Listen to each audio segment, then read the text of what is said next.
este es un sistema del derecho romano actual.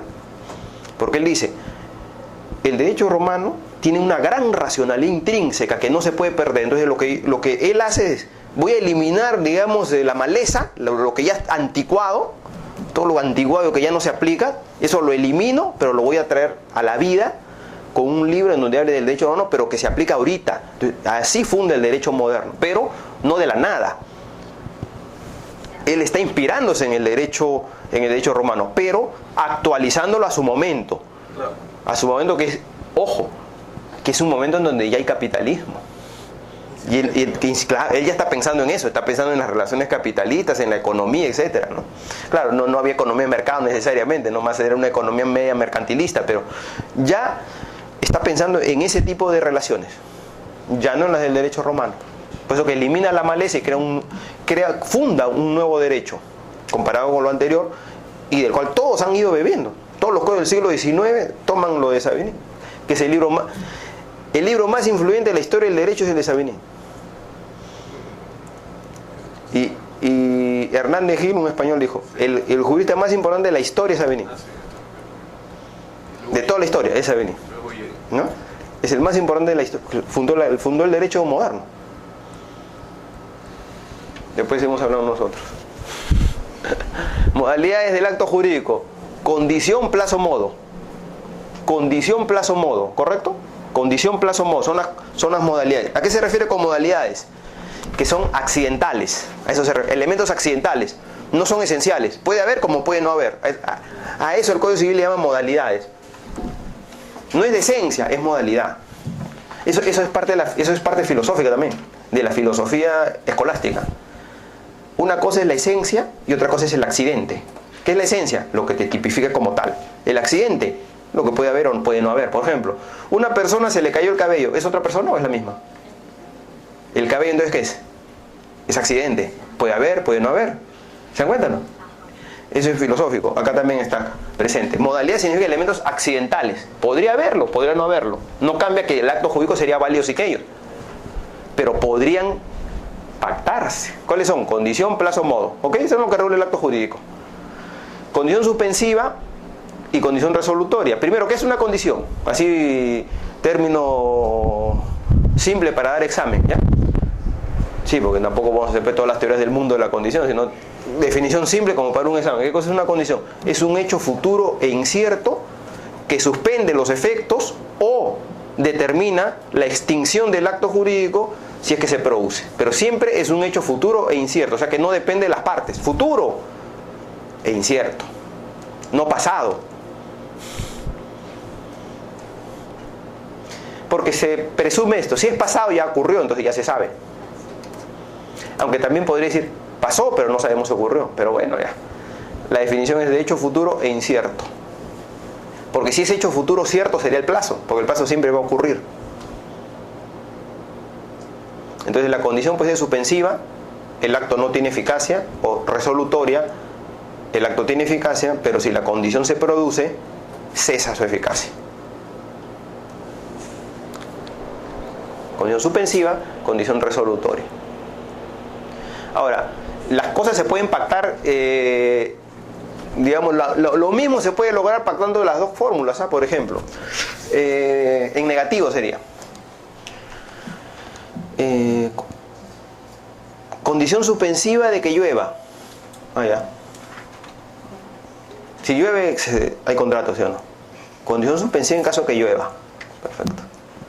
O sea, si no llueve, no hay nada. ¿Y puedo pactar eso en negativo? ¿Llegar a lo mismo?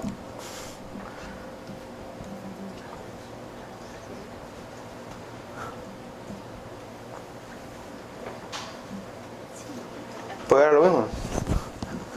Cambiaría, ¿no? Pues invierto. Si llueve hay contrato, entonces sería algo así como, si el día no es soleado, en negativo, hay contrato.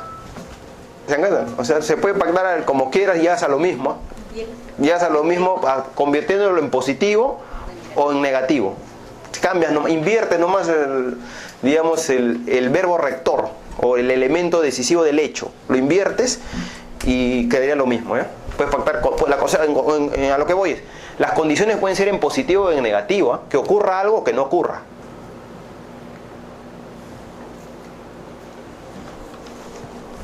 Si la condición suspensiva, que es CS, es ilícita o imposible, el acto es nulo. ¿Por qué? Porque tú querías el acto condicionado, pero si la condición es ilícita, entonces no quieres nada, ¿ok? Esa es la lógica. Si la condición suspensiva es ilícita o imposible, el acto en su integridad es nulo. ¿Por qué? Porque tú en realidad, ¿qué cosa querías? Un acto condicionado. Pero si nunca se va a cumplir, entonces el acto es nulo, nunca va a haber nada. Estamos perdiendo el tiempo, ¿ok? Y si es ilícita, tampoco se puede cumplir, porque la ley no lo va a permitir. Entonces, todo el acto es nulo, no es que la condición nomás, todo.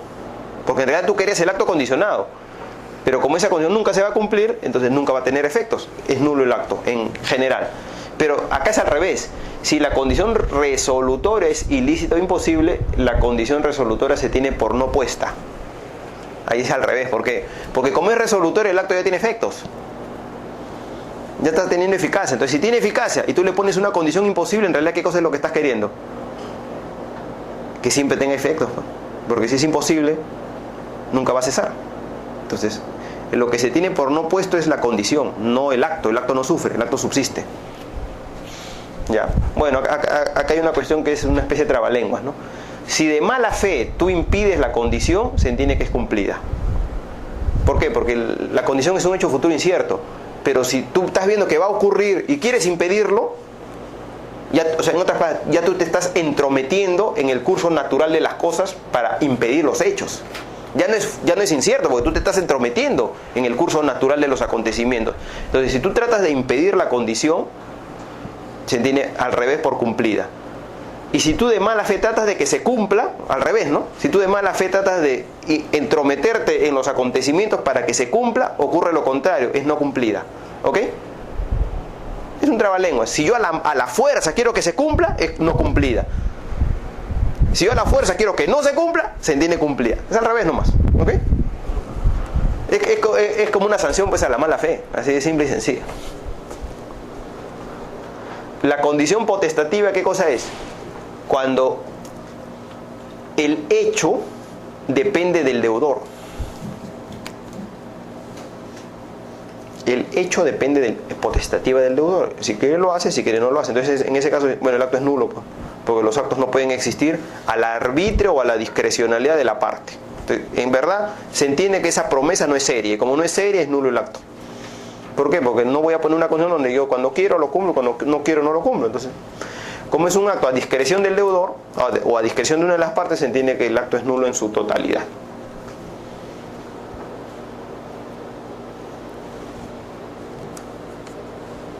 Ahora, el cumplimiento de la condición se entiende indivisible. ¿Qué significa? Tiene que cumplirse todo para que surte el efecto o no. Todo. No, acá no funciona eso. Bueno, como se cumplió la mitad del hecho, bueno, entonces que esté vigente la mitad del contrato. No. Es indivisible. O es todo o es nada. No hay otra alternativa. Por último, el Código Civil tiene la siguiente solución. ¿La condición es retroactiva o es irretroactiva? Porque, ¿qué significa? Si la condición es retroactiva, se cumple la condición y si es suspensiva, surte efectos desde la celebración del acto. O sea, por ejemplo, imagínense una transferencia de propiedad cuyo contrato está condicionado suspensivamente, pero la condición se cumple a los 2 años. ¿Desde cuándo es propietaria esa persona? ¿Desde el día que se cumplió la condición o retroactivamente desde la celebración del contrato hace 2 años? Eso tiene una gran diferencia práctica entre una u otra. Según el Código Civil es irretroactivo, o sea, tendrá eficacia el día que se cumplió el hecho. Pero, salvo pacto en contrato, tú podrías pactar que sea retroactiva. ¿Correcto? ¿Hasta ahí está claro? Ya. Vamos a poner un caso. Celebro un contrato de compraventa de inmueble con condición suspensiva. ¿Se inscribe en el registro? ¿Se inscribe o no se inscribe? Contrato de compraventa con condición suspensiva. O sea, yo no soy propietario como comprador, porque es suspensiva. ¿Se inscribe o no se inscribe? ¿Se inscribe o no se inscribe? Contrato de compraventa sometido a condición suspensiva. Te compro el inmueble bajo la condición de que me den el certificado para universidad. ¿Quién me da? SUNEDO, ¿no? SUNEDO me da certificado. Si es que me autorizan el funcionamiento, condición suspensiva, a un año. Es alguien dice, no, pues eso depende del deudor, no necesariamente, porque la administración pública es impredecible, así que en Alemania, en Suiza, seguro que ahí sí, como es muy predecible, ahí no sería aceptado como, en el Perú es condición de hecho, es incierto. A ver, díganme ustedes, ¿se inscriben o no? Pero perdón, ya no han llevado registrar, por gusto en dicté, ya no han llevado notarial, ya no han llevado la mitad de civil, ¿qué pasó? Regresamos a la clase 1. ¿Ah? ¿Se inscribe o no se inscribe? Pregunta fácil, ¿eh? Imagina que le ponen eso para el examen, porque acá hay oral, ¿no? En el examen oral una pregunta facilísima, ¿sí? ¿Se inscribe un contrato? Un notario tiene que saber eso. ¿Si un contrato de compraventa bajo condición suspensiva? Respuesta: sí, porque el artículo 2019 del Código Civil, dentro del listado de los actos inscribibles, dice, si no me equivoco, en el inciso 4, claro, ahí regula en negativo, porque dice, se inscribe el cumplimiento de las condiciones. Pero de ahí se entiende que se inscribe, si tú inscribes el cumplimiento de las condiciones, es porque ya estaba inscrito el acto condicionado. ¿Ok? Entonces, respuesta: sí. Se inscribe el acto sujeto a condición. ¿Y quién es el propietario cuando yo escribo el acto sujeto a condición? ¿El vendedor o el comprador? Suspensiva. ¿El vendedor? El vendedor todavía es el dueño. Ah, perfecto. Perfecto. ¿Y se puede inscribir una segunda venta? Porque total sigue siendo dueño el vendedor. El vendedor dice, deseo vender otra vez. Total, yo sigo siendo el dueño, porque no está cumplida la condición. Si estuviese cumplida la condición, ya no soy el dueño. Pero como no está cumplida la condición, yo soy el dueño. Entonces vuelvo a vender, hay un ingenuo que me compra. Si acá te venden el río y tú compras, ¿por qué no me voy a comprar uno con condición suspensiva? Imagínense. ¿O no? Entonces, compra, se inscribe o no la segunda venta, que esa sí no está sujeta a ninguna condición. ¿Qué dicen? ¿Se inscribe o no se inscribe? ¿Se inscribe?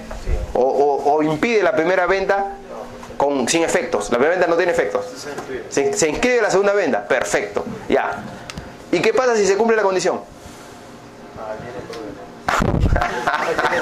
Nah, pero dame la solución, pues no solamente me des el problema, solucioname el caso. O sea, pero está claro el ejemplo, ¿no? Una venta con condición suspensiva inscrita, luego hay una segunda venta sin ninguna condición también inscrita, pero ahora se ha cumplido la condición porque me dieron mi autorización del SUNEDO increíblemente, ¿no? Perdón. Y ahora, ¿qué pasa entre las dos ventas que están inscritas? Es como una doble venta donde las dos ventas están en el registro. ¿Sí o no? Normalmente en la doble venta una se inscribe y la otra no se inscribe, ¿no? Pero acá curiosamente las dos ventas están aceptadas por el registro. Vengan, inscríbanse. ¿Cómo que eso? ¿Cómo que esa historia registral? Por ejemplo, imagine que viene una solicitud de inscripción diciendo, inscribe el cumplimiento de la condición. ¿Se inscribe o no el cumplimiento de la condición? Porque si se inscribe el cumplimiento de la condición, ahí recién nace el problema. ¿Quién es el dueño? Porque mientras no esté inscrito el cumplimiento de la condición, por ejemplo, cuando te piden un certificado registral, ¿tú a quién vas a inscribir, a quién vas a certificar como propietario? Al segundo, porque el segundo tiene eficacia y el primero no tiene eficacia. Pero si te llega ya la solicitud de inscripción que es inscribir el cumplimiento de las condiciones, ¿se inscribe o no? El cumplimiento de las condiciones. ¿Se inscribe o no se inscribe? ¿Qué dicen? ¿Se inscribe o no se inscribe? Porque si ustedes me dicen, no se inscribe, y entonces ¿para qué inscribió el acto de condicionado? Entonces por gusto inscribió, pero es su tiempo. Pónganse a pensar. Si ustedes me dicen, no se inscribe el cumplimiento de la condición, y entonces ¿para qué inscribió? ¿Por qué inscribió primero? ¿Sí o no? Tendría que inscribirse. ¿Y qué pasa con la segunda venta? De taquito la choteas ahí, la sacas. ¿Cómo haces ahí? Es que no hay un problema. ¿Qué hacen ahí? Bueno, hay lo que cabe es un mejor derecho de propiedad. No, pues estamos en el mundo registral, no en el tema judicial. El mundo registral, ¿qué va a pasar? ¿Qué hacemos con el cumplimiento? ¿Se inscribe también? Entonces estarían las dos. Porque el inscribir el cumplimiento de la condición no es un título para expulsar a la segunda venta. O tú vas a interpreto, ¿no? Imagínense, ¿no? Según la filosofía hermenéutica, interpreto que no es posible el segundo acto, por lo tanto yo lo cancelo en la hacienda. Mucha interpretación. Que queden los dos, que se arreglen ahí. Pero imaginen que ven una solicitud de certificación del registro de esa partida. ¿A quién lo pones como propietario? ¿Qué haces ahí? ¿Qué dices?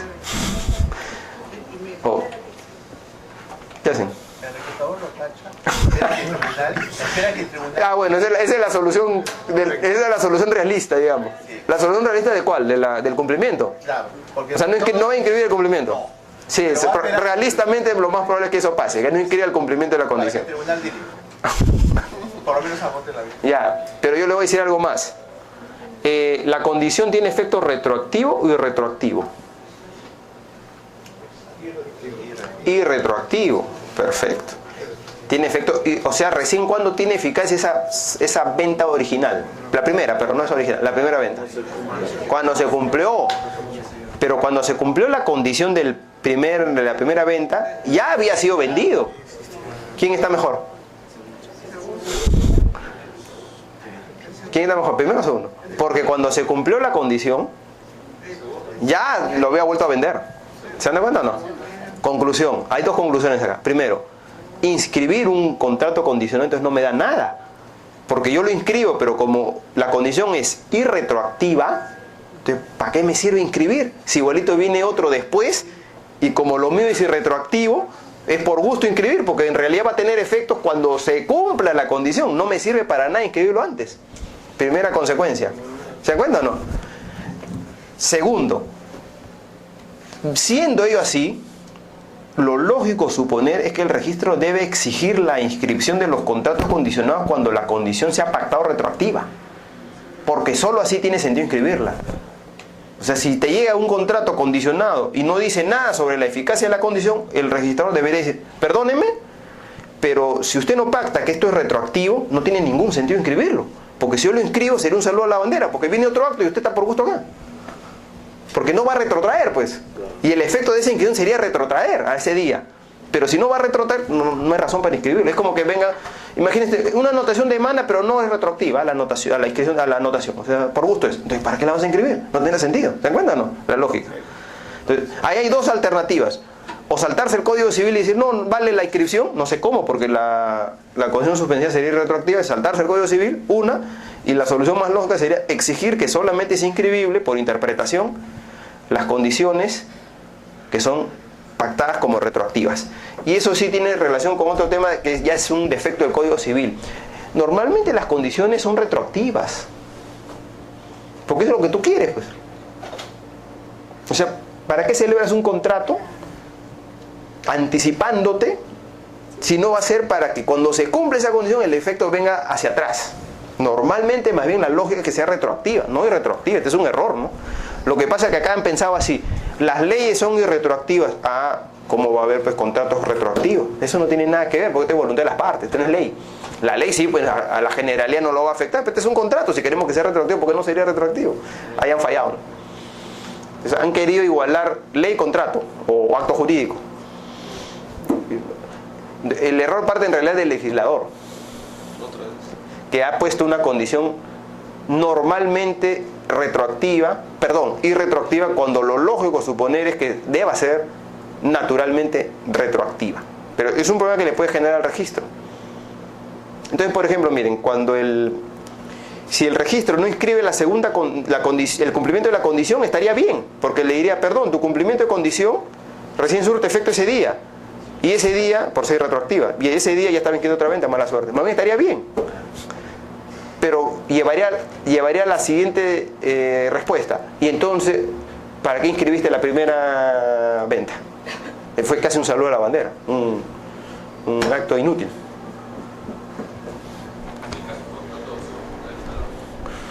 El contrato de opción no, porque el contrato de opción tiene una norma reguladora, que es el artículo, si no me equivoco, el 2021. Tiene una norma reguladora que es el 2021 en el contrato de opción, donde dice la inscripción del contrato, la inscripción del contrato de opción hace oponible frente a cualquier otro derecho real o personal posterior. Ahí sí tiene lógica. Es norma. Tú inscribes una opción y dice, se opone desde la inscripción de la opción a todo derecho real o personal inscrito con posterioridad. Ahí sí. Ya, avanzamos. Sí. ¿Qué pasaría actualmente con el pacto de reserva de dominio? sería lo mismo, pues pacto. Que lamentablemente el reglamento de inscripción del predio ha establecido que no impide las sucesivas ventas, a pesar que está inscrito en el pacto de reserva. Entonces tendría ese problema. El mismo problema, va a haber un montón de ventas inscritas. Lo dice. Un montón de ventas y se paga, ya quedaría la primera, sí. Va a tener problema. Sería el mismo tema, ¿no? Sería el mismo tema. Ahora, no, yo no sé, yo no recuerdo, ¿ah? Pero me parece que en el pacto de reserva de propiedad no hay ninguna norma que diga cuando tú pagas retroactivamente te haces dueño del día 1. ¿Dice esa norma? ¿Hay esa norma? Creo que no hay, ¿eh? ¿Existe? No. Que yo sepa, no existe esa norma. O sea, celebro pacto con reserva de propiedad. Pago. De acá a un año. ¿Desde cuándo soy propietario? ¿Cuando pagué o del día del contrato? Yo creo que no existe la norma que le da retroactividad. Entonces, ¿desde cuándo soy propietario? Es verdad. No hay, desde el día de contrato. Perfecto. Y entonces otro inscribió después, pero pagó antes. Entonces el dueño es el segundo. Llevaría el mismo problema. ¿Para qué inscribiste entonces? Llevaría el mismo problema, justamente porque no es retroactividad. O por el otro error, ¿para qué dejaste inscribir? Ese es el otro error. ¿Para qué inscribes? Estás haciendo ventas. ¿Para qué inscribes?